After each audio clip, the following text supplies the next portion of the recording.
প্রধান উপদেষ্টা ডক্টর মোহাম্মদ ইউনূস আগামীকাল সামিটে যোগ দেবেন ৮ দেশের সরকার প্রধান। এদিকে D8 কমিশন সভার শেষে শুরু হচ্ছে সদস্য দেশগুলোর মন্ত্রী পর্যায়ের বৈঠক। এ নিয়ে আরও জানাতে মিশরের নিউ অ্যাডমিনিস্ট্রেটিভ ক্যাপিটাল থেকে যুক্ত হয়েছেন বেলায়েত হোসেন। বেলায়েত, প্রধান উপদেষ্টার আজ এবং আগামীকাল কি কি কর্মসূচি রয়েছে জানাবেন। একই সঙ্গে মন্ত্রী পর্যায়ের বৈঠকে কি নিয়ে আলোচনা হবে?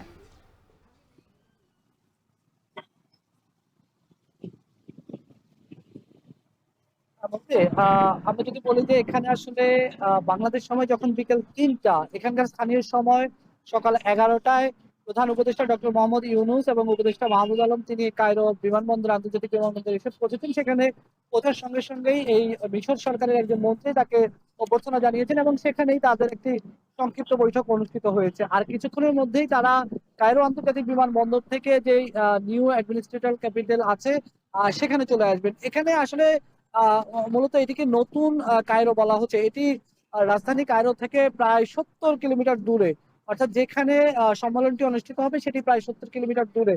যদি তুলনামূলক ধরি যে আমাদের ঢাকা থেকে যেমন পূর্বাচল একটি নতুন উপশহর রয়েছে, এখানেও এরকম একটি নতুন উপশহর করা হয়েছে যেখানে তাদের আন্তঃমন্ত্রণালয় এগুলো নিয়ে আসা হয়েছে। সেখানেই সম্মেলনটি অনুষ্ঠিত হবে এবং সেখানেই মন্ত্রী পর্যায়ের বৈঠকটি অনুষ্ঠিত হবে।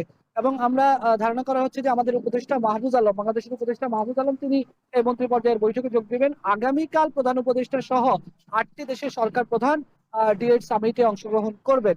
আর মন্ত্রী পর্যায়ের যে বৈঠক, সেই বৈঠকে মূলত এর আগে 16 এবং 17 ডিসেম্বর গত 2 দিন যে কমিশন সভা অনুষ্ঠিত হয়েছে, সেই কমিশন সভায় যে এজেন্ডাগুলো ঠিক করা হয়েছে, সেই এজেন্ডাগুলোর নীতিগত অনুমোদন দেওয়া হবে এই মন্ত্রী পর্যায়ের বৈঠক থেকে। এই অনুমোদন দেওয়ার পর এটি চলে যাবে D8 সামিটে সরকার প্রধানরা সেটি নিয়ে আলোচনা করবেন এবং তারা সেখানে চূড়ান্তভাবে অনুমোদন দিবেন যারা যে বিষয়ে আলোচনা করতে চান। মূলত এখানে যে বিষয়টিকে সবচেয়ে বেশি জোর দেওয়া হচ্ছে সেটি হচ্ছে যে আসলে এই যে 8টি দেশ, বাংলাদেশ, ইরান, তুরস্ক, মালয়েশিয়া, পাকিস্তান, এই মিশর, এই দেশগুলোর মধ্যে যে অর্থনৈতিক একটি জোট রয়েছে, এই জোটের এক দেশের সঙ্গে এক দেশের যে বাণিজ্যিক সম্পর্কগুলো সেটি আরো দৃঢ় করা, এক দেশের সঙ্গে এক দেশের গ্রামীণ উন্নয়ন অবকাঠামো নিয়ে আলোচনা করা, এখানে বিজ্ঞানের উন্নয়ন নিয়ে কথা আছে, এখানে কৃষি উন্নয়ন নিয়ে আলোচনা রয়েছে।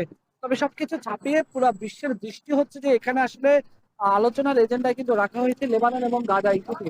লেবানন এবং গাজা ইস্যুটি গুরুত্বের সঙ্গে আলোচনা আসবে। এর মধ্যে পাকিস্তানের প্রধানমন্ত্রী তিনি কিন্তু বলেছেন যে লেবানন, বিশেষ করে ফিলিস্তিনকে কিন্তু জাতিসংঘের সদস্য রাষ্ট্র হিসেবে স্বীকৃতি দিতে হবে, যেটি D8 সামিট থেকে তারা এই দাবিটি তুলবেন। ফলে D8 সামিটের এই এই জায়গাটিতে কিন্তু, এই সম্মেলনটিতে কিন্তু ইসরায়েলের জন্য এক ধরনের চাপ তৈরি হতে পারে। যেহেতু লেবানন এবং গাজায় ইসরায়েল যে নির্বিচারে যে গণহত্যা, যে আগ্রাসন চালাচ্ছে, এই আগ্রাসন বিরোধী একটি আওয়াজ তোলা হবে এই সম্মেলন থেকে। এর কারণেই কিন্তু এই সম্মেলনকে ঘিরে নানা ধরনের নিরাপত্তা তৎপরতা আমরা দেখেছি। বিশেষ করে এই মিশর যেহেতু ইসরায়েলের সীমান্তবর্তী একটি দেশ, ফলে স্বাভাবিকভাবে এখানে নিরাপত্তার বিষয়টি আরো গুরুত্বের সঙ্গে দেখা হচ্ছে। কারণ এই সম্মেলনের 2 দিন আগে ইসরায়েলের প্রতিরক্ষা মন্ত্রী এখানে এসে বৈঠক করে গেছেন, তিনি এসে সফর করে গেছেন। তো এখনো মন্ত্রী পর্যায়ের বৈঠকটি শুরু হয়নি, কিছুক্ষণের মধ্যে হয়তো শুরু হবে। শুরু হওয়ার পর সেখানে কি কি বিষয় নীতিগত অনুমোদন হয়েছে সেটি আপনার মাধ্যমে জানিয়ে দেওয়ার চেষ্টা করবো। এই ছিল আমার কাছে D8 সামিটের সবশেষ খবর। মিশরের কায়রো থেকে D8 সম্মেলনের বিস্তারিত জানাতে যুক্ত ছিলেন বেলায়েত হোসেন। বিশ্বের সবচেয়ে মজবুত RFL ল্যাডার, যা